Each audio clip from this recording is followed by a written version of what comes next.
கவசம் கனெக்ட் நேயர்களுக்கு நமஸ்காரம்.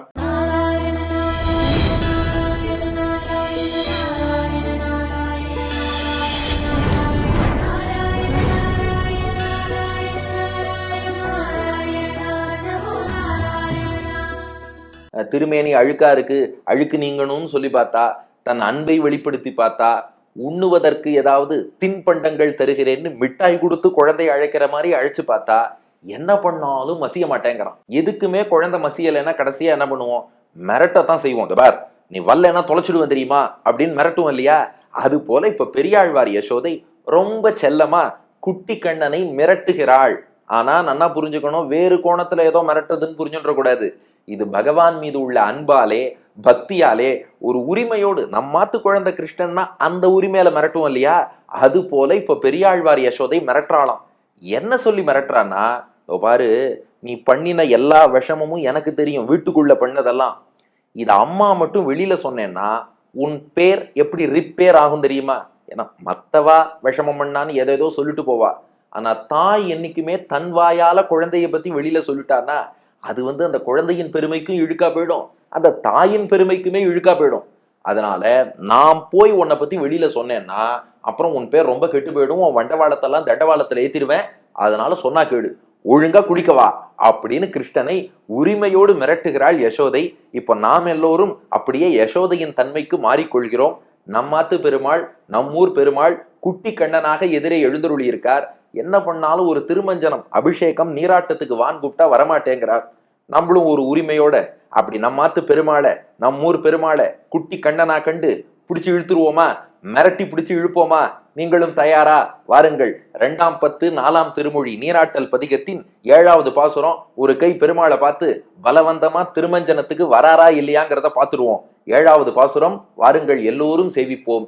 கறந்த நற்பாலும் தயிரும் கடைந்து உரிமேல் வைத்த வெண்ணெய் பிறந்ததுவே முதலாக பெற்று அறியேன் எம்பிரானே சிறந்த நற்றாய் அலர்தூற்றும் என்பதனால் பிறர் முன்னே மறந்தும் உரையாட மாட்டேன் மஞ்சனம் ஆட நீ வாராய். கறந்த நற்பாலும் தயிரும் கடைந்து உரிமேல் வைத்த வெண்ணெய் பிறந்ததுவே முதலாக பெற்றறியேன் எம்பிரானே சிறந்த நற்றாய் அலர்தூற்றும் என்பதனால் பிறர் முன்னே மறந்தும் உரையாட மாட்டேன் மஞ்சனம் ஆட நீ வாராய். இப்ப யசோதை கிருஷ்ணன்ட்ட சொல்றா, ஏண்டா நீ அவதரித்த நாள்ல இருந்து இந்த பால், தயிர், வெண்ணெய் ஏதாவது ஒன்ன விட்டு வச்சியா? எல்லாத்தையும் திருடி திருடி சாப்பிட்டு இருக்கியே. இந்த விஷயம் எல்லாம் எனக்கு தாண்டா தெரியும், இந்த ரகசியம் எனக்கு தாண்டா தெரியும். நீ எப்படி தெரியுமா திருடுற? கறந்த நற்பாலும் தயிரும். கறந்த நற்பால், கறந்தனா பசுமாட்டிடம் இருந்து கறந்த, நற்பாலும் அந்த பாலை உடனே திருடிடுவானாம். அதாவது சில சமயம் பாலை கறந்து பாத்திரத்துல வச்சா பாத்திரத்துல உள்ள பாலை திருடி சாப்பிடுவான். சில சமயம் பசுமாட்டோட மடியில இவனே வாய வச்சு அப்படியே டைரக்டா பாலை குடிச்சிருவானா. அது எதுக்கு ஒருத்தர் கறந்து வைக்கிறது, அப்புறம் எதுக்கு நான் சாப்பிடுறது? நான் முன்னாடியே கறக்கும் போதே நான் எடுத்துக்கொள்கிறேன், அல்லது நீ கறப்பதற்கு முன்னே எடுத்துக்கிறேன்னு எடுத்துப்பானா. இப்படி கறந்த நற்பாலும், இதுல கறந்தனா பசுமாட்டிடம் இருந்து கறந்த, பாலும் அப்படின்னா பால், மில்க குறிக்கிறது.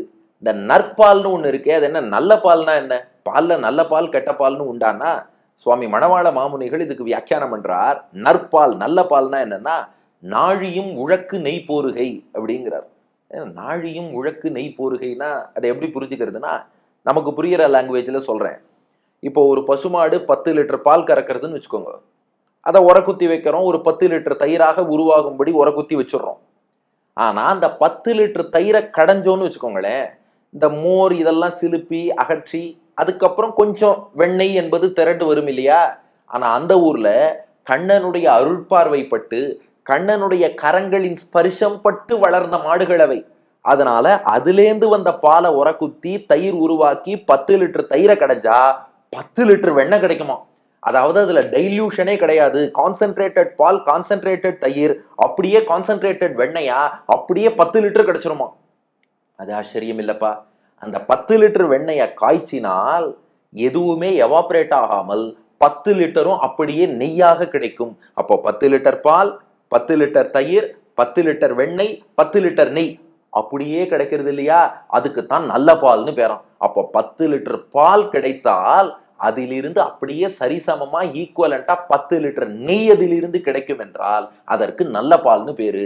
ஆயர்பாடியில கண்ணனுடைய ஸ்பரிசமும் கட்டாட்சமும் பெற்று வளர்ந்த பசுக்கள் இப்படி பால் கறப்பதாலே அந்த பாலெல்லாம் நீ குடிச்சுடுற. கறந்த நற்பாலும். ஒருவேளை ஒருத்தர் கண்ணனுக்கு தெரியாம பாலை கறந்து அந்த பாலை பத்திரப்படுத்தி காய்ச்சி அப்புறம் உரகுத்தி வச்சு அது தயிரானாலும் தயிரை மட்டும் நீ விட்டு வச்சிருவியா? கறந்த நற்பாலும் தயிரும். தயிரை பார்த்தா ஓ நம்மகிட்டே தப்பிச்சு விடுத்தே, ஓ தயிரா உரகுத்துற வரைக்கும் விட்டுட்டோமா, பரவாயில்ல தயிரை சாப்பிட்டுடுவோன்னு சொல்லி அந்த தயிரையும் நீ சாப்பிட்டுடுறப்பா, தயிரும்.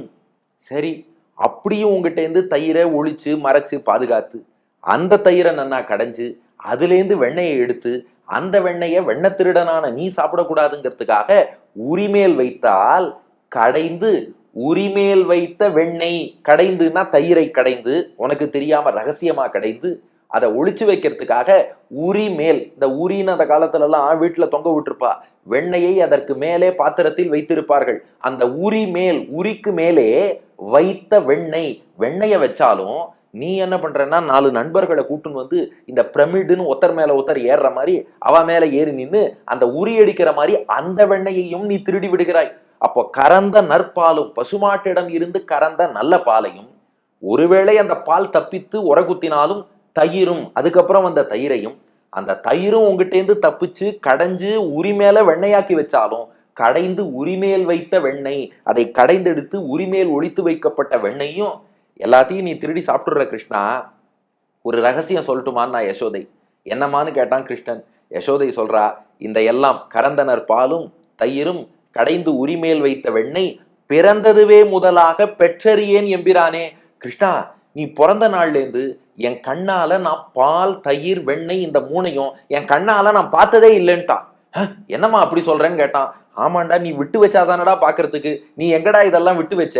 அதனால பிறந்ததுவே முதலாக, பிறந்ததுவே நீ பிறந்ததிலிருந்து, முதலாகனா அது தொடங்கின்னு அர்த்தம். அப்போ பிறந்ததுவே முதலாக அப்படின்னா எவர் சின்ஸ் யுவர் பர்த், நீ எப்போ இங்கே வந்து பிறந்தாயோ. ஏன்னா யசோதையை பொறுத்தவரை அவளுடைய குழந்தையாகத்தானே கண்ணனை கருதுகிறாள். அதனால நான் எப்போ உன்னை பெற்றெடுத்தேனோ பிறந்ததுவே முதலாக நீ பிறந்த நாளிலிருந்து தொடங்கி பெற்று அறியேன். பெற்று அறியேன்னா எனக்கு கிடைக்கவே இல்லைன்னு அர்த்தம். ஆழ்ந்த ஆச்சாரியர்கள் வியாக்கியானம் பண்றா, கிடைக்கிறது என்ன, பெற்றறியேன்னா கண்டு அறியேன், நான் கண்டதே இல்லைன்னு அர்த்தமா. ஏன்னா எங்கேயாவது கண்ணால பார்த்தாதானே கிருஷ்ணன் எங்கேயாவது பாலை ஸ்பேர் பண்ணி வச்சா ஓ இதுதான் பால் அப்படின்னு பார்த்து தெரிஞ்சுக்கலாம். எங்கேயாவது தயிரை குடிக்காம மிச்சம் வச்சா ஓ இதோ தயிர்னு பார்க்கலாம். எங்கேயாவது வெண்ணெயை திருடாம வச்சிருந்தான்னா வெண்ணெய்னு பார்க்கலாம். எங்கடா என் கண்ணுக்கு காட்டுற, நம்ம வீட்டுல பணியாளர்கள் பால் கறந்து வைக்கிறா, நான் பாக்குறதுக்கு முன்னாடி நீ அதை சாப்பிட்டுட்டு போயிடுற. அப்புறம் பணியாளர்கள் தயிரை உரகுத்தி வச்சா நான் வந்து எடுக்கிறதுக்கு முன்னாடி நீ அதை சாப்பிட்டுடுற. வெண்ணெயை நம்முடைய பணியாளர்கள் கடைஞ்சு உரிமையில வச்சா அதையும் நீ எடுத்து சாப்பிட்டுடுற. அதனால உங்க அம்மாடானா, உங்க அம்மாவான நான் உன்னை பெற்றெடுத்த நாள்லேருந்து பெற்று அறியேன், இதெல்லாம் பார்த்ததே இல்லை. எம் பிரானே, இங்க பிரான் என்றால் நாயகன் என்று ஆச்சாரியர்கள் அர்த்தம் சொல்றா. எம் பிரானே, என் நாயகனே. ஏன்னா எனக்கு நீ குழந்தையா இருக்கலாம்டா, ஆனா உன்னை என் நாயகனாக கருதுகிறேன். என் நாயகனே, அதாவது ஒரு பக்தன்கிறவன் என்ன பண்ணுவான், எல்லாத்தையும் பகவானுக்குன்னு அர்ப்பணிச்சிருவானோ. அது போல இருக்கு. உன்னை எப்ப பெற்றெடுத்தேனோ என் நாயகனான உன்னை பெற்றெடுத்தவாறே பால் தயிர் வெண்ணெய் இதெல்லாம் உனக்குன்னு அர்ப்பணிச்சாச்சு. அதனால நான் இது வரைக்கும் பெற்றறியேன், நான் சாப்பிட்டதும் இல்லை, சாப்பிட்றதை விடு கண்ணால கூட பார்த்தது இல்லை. இதை மட்டும் நான் வெளியில சொன்னேன்னா இந்த வம்பு பேசுறவாளுக்கெல்லாம் அல்வா சாப்பிட்ற மாதிரி இல்லையா, ஒரு சூப்பர் வம்பு கிடைச்சதுப்பா. இந்த கிருஷ்ணன் இருக்கானே, அவா வீட்டுல திருடுற திருட்டு, மற்ற வீட்டுல எல்லாம் திருடுறான் ஓகே, அவ வீட்டுல திருடுற திருட்டு இருக்கே, அவ அம்மா யசோதையால பால் தயிர் வெண்ணெய் இதை கண்ணால கூட பார்க்க முடியல அப்படின்னு வெளியில நான் சொல்லி அவ பேசினா என்ன ஆகும்னு நினைச்சுப்பார். ஆனா நான் இதுவரை சொல்லவில்லை. 3வது அடியில யசோதை சொல்றா, நான் மட்டும் அதை வெளியில சொன்னேன்னா சிறந்த நற்றாய் அலர்தூற்றும் என்பதனால், சிறந்த நற்றாய், நான் உனக்கு எப்படிப்பட்ட அன்னைனா சிறந்த தாய், நற்றாய்னா நல் தாய், நல் தாய் நல்ல அம்மா, தாய்னா அன்னைன்னு அர்த்தம், நற்றாய்னா நல்ல அன்னை. ஒரு நல்ல அம்மா என்னைக்குமே தன் குழந்தைய குத்தம் சொல்ல மாட்டாளாம். இப்ப நீ குளிக்க வரணுங்கிறதுக்காகத்தான் நான் இத்தனை விஷமத்தை பத்தி பேசுறேனே ஒழிய ஒரு தாய் குழந்தை தப்பே பண்ணாலும் அதை சரின்னு தான் சொல்லுவா. அந்த மாதிரி நான் நல்ல தாய், நல்ல தாய் மட்டும் இல்ல சிறந்த நற்றாய். அது என்ன சிறந்த தாய்னா என்னன்னா, மற்றவர்கள் காட்டக்கூடிய அன்பை விட ஒரு தாய் குழந்தையிடம் காட்டும் அன்புதான் சிறந்தது. அந்த சிறந்த அன்பை காட்டும் தாய் சிறந்த தாய். குழந்தை தப்பே பண்ணாலும் நன்னா தான் பண்ணான்னு சொல்றவன் நல்ல தாய். அப்போ சிறந்த தாயா அன்பும் காட்டுறேன், நல்ல தாயா உன் குற்றங்களையும் வெளியில சொல்லாம இருக்கேன். அதுக்காக தப்பு செய்ய விடுவான்னு அர்த்தம் இல்ல, வெளியில விட்டு கொடுக்க மாட்டா. என் பையன் கரெக்டா தான் பண்ணான்னு வெளியில பேசுவா. அப்போ சிறந்த தாயாக நல்ல தாயாக நான் இருக்கிறேன். ஆனால் அலர் தூற்றும், அலர் தூற்றுதல் அப்படின்னா பழித்து பேசுதல்னு அர்த்தம், குத்தம் சொல்வதுன்னு அர்த்தம். ஒருவேளை சிறந்த நற்றாயின்னு பெயர் பெற்ற நான் அலர் தூற்றும், நான் உன்னை பத்தி ஏதாவது ஒண்ணு பேசினேன்னா மக்கள் என்ன சொல்லுவா? அலர் தூற்றும், அடடா இவளே கிருஷ்ணனை பழி சொல்லிவிட்டாளே என்று மக்கள் சொல்வார்கள். அதத்தான் என்பதனால், என்பதனால்னா என்று மக்கள் பேசுவார்கள் என்பதாலே, அங்க பிராக்கெட்ல சேர்த்துக்கோங்க. என்பதனால் அப்படின்னா அலர் தூற்றும் என்று மக்கள் பேசுவதாலே. அப்போ அலர் தூற்றும் அப்படின்னா அலர் தூற்றுவாள், சிறந்த நற்றாய் அலர் தூற்றுவாள். இவ்வளவு நல்ல தாயான யசோதை குழந்தையை பழி சொல்கிறாளே என்று மக்கள் பேசுவார்கள் என்பதாலே. இப்படி ஊரார்லாம் என்னை பார்த்து சொல்லுவா, என்னடா இது யசோதையே இப்படி கிருஷ்ணனை பத்தி சொல்றாளே. என்னை பத்தி சொன்னா பிரச்சனை இல்லை, உன்னை பத்தியும் சொல்லுவா. என்னன்னா, சே அம்மாவே குத்தம் சொல்ற அளவுக்கு இந்த கிருஷ்ணன் ரொம்ப விஷமம் பண்றான் அப்படின்னு சொல்லுவா. என்பதனால், தேர்ஃபோர், அதனாலே பிறர் முன்னே, உங்ககிட்ட இத்தனை சொன்னேனே இது எதையுமே பிறர் முன்னே, மற்றவர்கள் முன்னே மறந்தும் உரையாட மாட்டேன். உரையாட மாட்டேன்னா சொல்ல மாட்டேன்னு அர்த்தம். மறந்தும் உரையாட மாட்டேன்னா ஞாபக மறதியா கூட, ஏதோ பேச்சு வழக்குல கூட கிருஷ்ணன் வீட்டுல உள்ள பால் வெண்ணெய் தயிர் எல்லாத்தையும் திருடிட்டான்னு மறந்து கூட நான் சொல்ல மாட்டேன்டா. அது வரைக்கும் நான் இப்படி இருந்துட்டு இருக்கேன். ஆனா இப்ப நீ குளிக்க வரலன்னா இத்தோடு சேர்த்து எல்லாத்தையும் வெளியில சொல்லிடுவேன். அப்புறம் ஊரார் உன்னை பத்தி என்ன பேசுவான்னு பாத்துக்கோ. அதனால இதுவரை மறந்தும் உரையாட மாட்டேன், பிறர் முன்னே மறந்தும் உரையாட மாட்டேன். மற்றவர்களுக்கு எதிரே இந்த விஷயங்களை எல்லாம் ஞாபக மறதியா கூட நான் சொல்லாம இருந்துட்டு இருக்கேன். இது வரைக்கும் சொல்லாம இருந்துட்டு இருக்கேன்னா என்ன அர்த்தம்? நீ குளிக்க வரலன்னா சொல்லிடுவேன்னு அர்த்தம். அதனால ஒழுங்கா மஞ்சன மாட நீ வாராய், இந்த நிலை தொடரணும்னா மஞ்சன மாட நீ வாராய், நீ குளிக்க வந்துரு. அப்ப மிரட்டுறது கூட பாருங்க, பகவான் நேரடியா மிரட்ட நம்ம பெரியாழ்வார் யசோதைக்கு மனம் வரல. அதனால இன்டைரக்டா மறைமுகமா இது வரைக்கும் சொல்லாம இருக்கேன் பாத்துக்கோ அப்படின்னா இனிமே சொல்லிடுவேன் நீயே புரிஞ்சுக்கோ, அதனால ஒழுங்கா குளிக்கவா என்று கண்ணனை அழைக்கிறாள். அதுதான் இந்த 7வது பாசுரம். அப்போ பசுமாட்டிடம் இருந்து கறந்த நல்ல பாலும், அதிலேந்து உரக்குத்தி எடுத்த தயிரும், அதை கடைந்து ஒளித்து உரிமேல் வைத்த வெண்ணையும், நீ பிறந்த நாள்லேருந்து நான் கண்ணாலேயே பார்த்தது இல்லடா அப்படிப்பட்ட என் நாயகனே, உனக்குன்னே எல்லாத்தையும் அர்ப்பணிச்சுட்டேனே என் நாயகனே. ஒரு நல்ல தாயானவள், சிறந்த அன்புமிக்க தாயானவள் தன் பையனையே பழி சொல்றாளேன்னு வெளியில எல்லாரும் பேசுவார்கள் என்பதாலே மற்றவாழ்கிட்ட மறந்து கூட இதையெல்லாம் நான் சொல்லாம இருந்துட்டு இருக்கேன்டா. உனக்காக பார் இந்த தாய் செய்த தியாகத்தை பார், பால் தயிர் வெண்ணெய் 3ஐயும் மறந்துட்டு நான் உயிர் வாழ்ந்துட்டு இருக்கேன். அதனால அதுவும் ஆயர்பாடிக்கு தலைவின்னு பேரு, எல்லா பசுக்கள் ஆற்றப்படைத்தான்னு நந்தகோபுர அத்தனை பசு வச்சுட்டு இருக்கார். இது எல்லாத்தையும் உனக்குன்னு அர்ப்பணிச்சுட்டு நான் இருக்கேன் இல்லையா, இதெல்லாம் நான் வெளியில சொல்லாம இருந்துட்டு இருக்கேன், ஒழுங்கா நீராடவா அப்படின்னு கண்ணனை அழைக்கிறாள். கறந்த நற்பாலும் தயிரும் கடைந்துரி மேல் வைத்த வெண்ணெய் பிறந்ததுவே முதலாக பெற்றறியேன் எம்பிரானே. சிறந்த நற்றாய் அலர்தூற்றும் என்பதனால் பிறர் முன்னே மறந்தும் உரையாட மாட்டேன், மஞ்சனமாட நீ வாராய். அப்படியே ஆங்கில வடிவம், எவர் since your birth I have never seen milk, curd or butter kept in hoops. If I expose this, people will start criticizing you. That's why I never open this out to anyone. Please come and take bath என்று கண்ணபிரானை அழைக்கிறாள். அழைச்சா அவன் ஒரு வழக்கு பண்றான். என்னன்னா, அப்படி என்ன நான் ஏதோ புதுசா விஷமம் பண்றாப்புல சொல்றேன், ஊரார்ட்ட வேணா சொல்லிக்கோ, ஊரார் நம்ப மாட்டான் நானா கிருஷ்ணன்.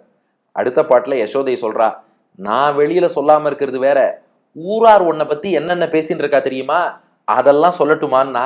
என்னன்னு கேட்டான்.